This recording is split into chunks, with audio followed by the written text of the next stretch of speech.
조갑제TV 시청자 여러분 안녕하십니까. 2021년 10월 12일 오전 6시 28분입니다. 오늘 아침 조간 동아일보의 사설 제목은 그분은 누구인가입니다. 유행가 제목처럼 들립니다. 그분은 누구인가. 대장동 개발 민간사업자인 화천대유 자산관리의 대주주 김만배 씨가 어제 유동규 전 성남도시개발공사 사장 직무대리에게 뇌물 5억 원을 준 혐의 등으로 검찰에 출석해 조사를 받았다. 김 씨는 천화동인 1호는 누구 것이냐는 기자들의 질문에 바로 저라고 답했다. 그러나 천화동인 5호 소유자 정영학 회계사의 녹취록에 따르면 김 씨는 천화동인 1호 배당금 절반은 그분 것이라는 취지의 발언을 한 것으로 알려졌다. 김 씨는 정영학 녹취록에 대해 정 씨가 녹취하고 있다는 사실을 알고 있었기에 허위 사실을 포함했다고 말했다. 그러나 누군가 자신의 말을 몰래 녹음하고 있음을 알았다면 사실을 말하든 허위를 말하든 일단 녹음을 못하게 하고 말하는 것이 일반적이다. 녹음하는 줄 뻔히 알면서도 상대방이나 제3자가 들으면 불법으로 여길 허위 사실을 굳이 포함해 말할 이유가 없다. 여러분들은 어떻게 생각하십니까? 녹음하는 걸 알고 일부러 거짓말 했다는 류의 또 다른 거짓말 공식이 하나 나올지 모르겠습니다. 녹음하는 것 같아서 거짓말했다. 녹음하는 것 같아서 거짓말했다. 김 씨는 여러 차례 거짓말을 해왔다. 그는 2019년과 2020년 당시 권순일 대법관을 8차례 방문한 기록에 대해 방문이라고 쓰고 실제로는 대법원 이발소를 이용했다고 둘러댔으나 대법관 방문은 대법관실의 사실 확인과 허가가 있어야 할 수 있다고 밝혔다. 그러자 어제 출석하면서는 동향 선배인 대법관에게 기업 인수에 대한 자문을 구했다고 말을 바꿨다.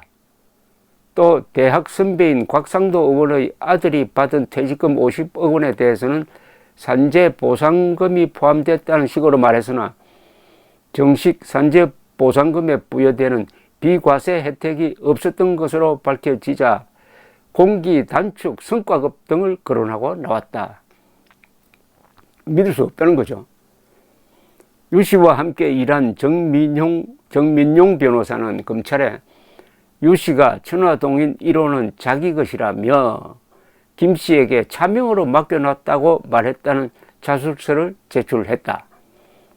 유 씨의 혐의에는 김 씨로부터 700억 원을 받기로 합의했다는 내용도 있다. 이 동아일보 사실은 아주 단정적으로 이야기합니다. 확인이 완벽하게 됐다는 뉘앙스로 들립니다. 유 씨의 혐의에는 유동규입니다. 유동규의 혐의에는 김만배로부터 700억 원을 받기로 합의했다는 내용도 있다. 또 당시 사정을 잘 아는 관계자들의 설명에 따르면 김 씨가 언급한 그분은 유 씨의 윗선일 가능성도 있다고 한다. 천화동인 1호의 실소유주가 누구인지를 포함하여 김 씨가 얼마를 벌어 어디다 썼는지 검찰이 제대로 밝히지 못하면 특검이 불가피한 상황이 올 수가 있다. 그분이 누구냐? 유동규의 윗선이 누구냐? 퀴즈 풀이가 계속되고 있습니다.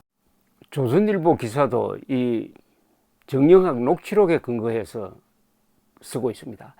이 요사이 언론 보도 그리고 검찰의 수사의 기본 문서가 정영학 회계사의 녹취록으로 보이는데 이게 조금 위험하다는 생각도 듭니다.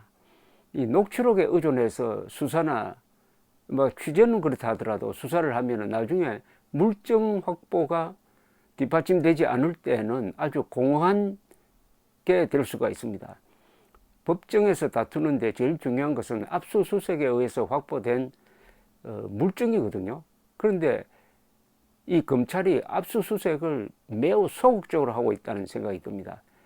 더구나 좀 이상한 거는 유동규가 창밖으로 던진 이 휴대폰을 검찰은 찾지 못했는데 뒤늦게 경찰이 찾아서 갖다 줄 정도니까 이 검찰의 수사 의지를 의심케 합니다. 그래서 이게 부실 수사가 될 가능성이 많은데, 그러다 보니까 이 언론이 녹취록에 근거해서 지금 기사를 많이 쓰고 있습니다. 이 조선일보 기사도 마찬가지인데, 성남 대장동 사업 특혜 의혹과 관련 서울중앙지검 전담수사팀이 확보한 정영학 녹취록에 유동규 기획본부장이 화천대유 소유주 김만배 씨에게 이른바 50억 클럽에 거론된 고위 법조인과 정치인들에게 돈을 전달하는 방법을 구체적으로 지시하는 내용이 담긴 것으로 전해졌다, 이렇게 했습니다. 전해졌다, 확인했다는 게 아니고, 근데 그 뒤에 내용은 마치 확인한 것처럼 아주 구체적입니다. 조선일보 취재를 종합하면은 화천대유의 관계사인 천화동인 5호 소유주인 정영학 회계사가 검찰에 제출한 녹취록에는 유동규 씨가 김만배 씨에게 누구에게 50억 원을 꽂으라는 식으로 지시하는 내용이 등장하는 것으로 전해졌다는 겁니다. 당시 대화 과정에서 김 씨가 법조인과 정치인을 거론하자 유 씨가 그같이 말했다는 겁니다.